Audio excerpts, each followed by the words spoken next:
Mm. Iba yung texture niya sa loob. Okay.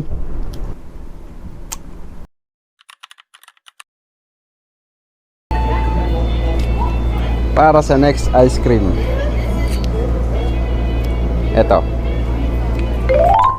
At ngayong araw ay isa na namang pagkain na ating pag-uusapan na madalas makita dito sa Japan at madalas ding ma-promote sa social media. Ang tanong, sulit ba talaga to? Okay, Coolish ice cream. Kung hindi ako nagkakamali, meron itong 4 na flavor. May isang vanilla, isang chocolate, isang matcha, parang matcha. Then yung isa, hindi ko na matandaan. Pero ang pinaka common, ito at saka yung chocolate. Ngayon, ang madalas inilalabas sa mga convenience store, ito lang. Hindi ko rin alam kung bakit. Bakit nga ba ito sikat? Ito yung ice cream na kahit saan madalhin. Ibig sabihin, paglabas mo ng convenience store, pwede mo siyang hindi kagad kainin. Compare sa ibang ice cream na naka-open, yung naka-cone. Siyempre, pagka inilabas mo yun ng convenience store, malamang, dapat kainin mo na kasi maluluso yun. So, tutulo sa kakalat sa kamay mo. Compare dito, na meron siyang lalagyan. So, parang pwede ko nga ibulsa eh. Very convenient siyang dalhin. O ngayon, buksan natin. Ayun lang.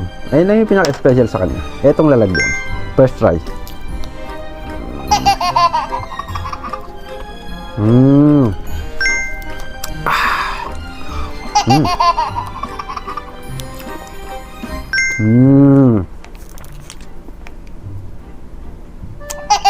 Masarap naman talaga.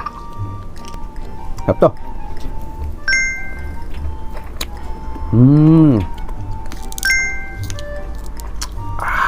Grabe. Nagningilos ang ipin ko.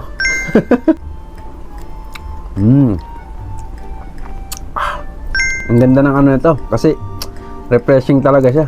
Nakakangilo sa panga. So eto ngayon. Anong pinagkaiba niya sa ibang ice cream na vanilla? Sa atin, may mga vanilla ice cream din naman. Anong pinagkaiba niya?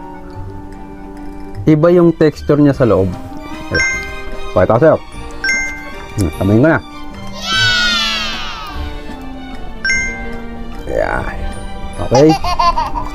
Hindi siya yung parang yung mga ice cream na hindi siya yung parang yung mga ice cream na sobrang sobrang creamy.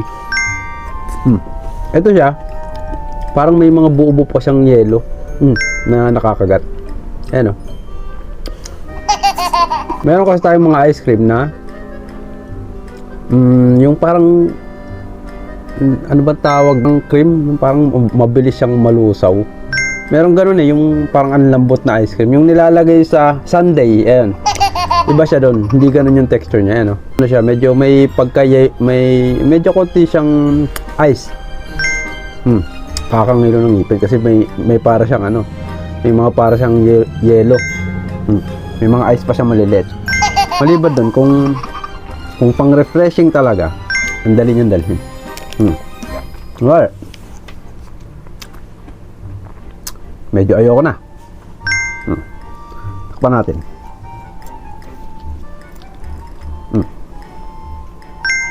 Pwede ko siyang inumin ulit. Ngayon, eto naman. Bakit nilalagay sa tinapay? So, kuha ko tinapay. Ano tayong tinapay? Tinapay. Ngayon, ang ginagawa, kukuha nito, papalaman sa tinapay. Palaman natin. Ayan.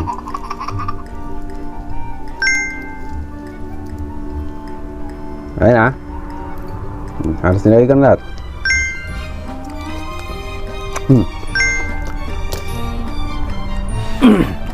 Kung maaalala nyo sa atin sa Pinas, hindi ko alam kung nakatesting ka na. Merong mga nagbebenta ng dirty ice cream, tapos meron silang buns. meron kang option. Kung gusto mo, kung gusto mo, yung pinaka ice cream lang, or pwede kang mag-option ng may buns. Hindi ko alam kung naabutan mo yun, pero ako naabutan ko kasi yun. Siguro mga elementary ako nun. Merong nagtitinda ng dirty ice cream sa atin na nilalagay sa buns. So, ang purpose na nun, hindi na lang siya refreshing, nakakabusog na siya. So, testingin natin kung may nagbago ba. Ayan. Ice cream, tinapay.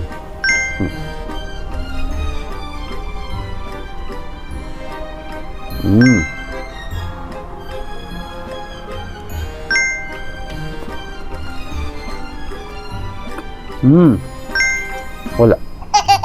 O baka konti lang nilagay ko. Lagyan pa natin. Para mas malasa. Ayan, nilagyan ko ba?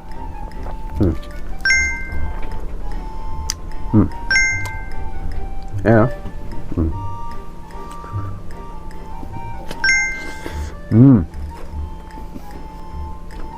So ngayon, hindi na siya refreshing. Nakakabusog na siya.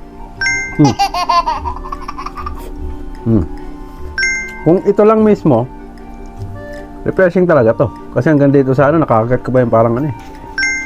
Parang ice na ano, maliliit.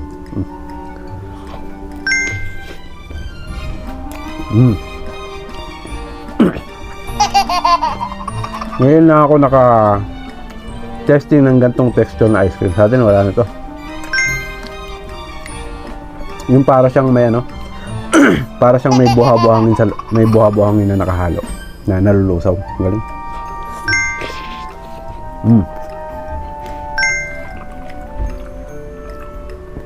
Pwede naman na siya. Nasa iyo lang yan. Kung trip mo ng ganito. Hindi na lang siya refreshing, nakakabusog na rin siya kasi may tinapay ka na eh. Pero para sa akin, kung gusto mo nito, dito ka lang, huwag ka magtinapay. Ngayon, kung nagugutom ka, di bumili ka ng tinapay, tsaka nito, pwede rin. Kasi hindi siya agad nalulusaw. Merong ibang ice cream na pag nilagay mo sa tinapay, parang nagmi-mix. Ito parang nagiging palaman. Parang alam mo yung pagka nilagay mo siya sa tinapay, parang hahalo siya dun sa loob. Ito hindi. Naka-as-is lang. Parang nakapatong lang. Halos ano nga, halos ka texture ng ano to, dirty ice cream. Ganun din. Nakakangin. So ayun, nakaubos na naman tayo ng isang pagkain ng isang pagkain na mula dito sa Japan. Ang tanong, sulit ba? O sakto lang? Kung sa convenient ng ice cream, may purpose to. Pero kung pagdating sa ice cream, kung talagang gusto mo yung masarap, merong mas masarap dito. Normal lang to, normal na ice cream. Pero ang kinagandahan niya lang, meron kasing lalagyan. Meron takip. Kunwari, gumanong ka ng konti, ayaw mo na, tapon mo siya. Pwede pa siya ulit pang mamaya. Pero possible din na pag sobrang tagal mo na hindi siya ininom, nagiging tubig to. Lalo kung mainit, magiging tubig to. So, may inom mo pa rin, pero hindi na siya yung ice cream. So, kung gusto mo ng refreshing, naiinitan ka, kunwari, napunta ka rito, summer, try mo to. Masarap. At sa presyo naman, ang presyo nito sa Konbini ay 118 goods. Then, kung i-recommend ko to, kung gusto mo ng madaling dalhin, refreshing sa bunga, nakakangilo nga eh. Meron tong dalawang flavor. May, hindi lang dalawa. 4, kung hindi ako nagkakamali, 4. May nakita ko nito, 4. Pero ang common na ibinibenta sa mga convenience store, hindi ko alam kung bakit ito lang. Meron pa tong chocolate. Coolish na chocolate. Tapos, meron pang isa. Hindi ko lang na ano yung pangalan niya eh, or kung anong flavor. Pero, titingnan natin kung may sasama natin dito. So, ibig sabihin, hindi lang ito. Pero, ito yung siguro ito yung pinaka-favorite. O parang nasanay na rin siguro sila. Palagay ko lang. Kasi meron chocolate nito eh. So, bakit hindi sila naglagay ng chocolate? Possible na marami na kasing ibang chocolate flavor ng ice cream. Doon. Sa convenience store nila. Possible yan. So, kung gusto mo siyang tikman, summer dito, napunta ka dito, summer. Okay. Okay to. Ngayon, kung bibigyan naman natin siya ng score, ang ibibigay nating score dito ay total, convenient naman siyang kainin. Kahit pa paano, may purpose naman yung lagayan niya. 8. Pwede na yan, 8.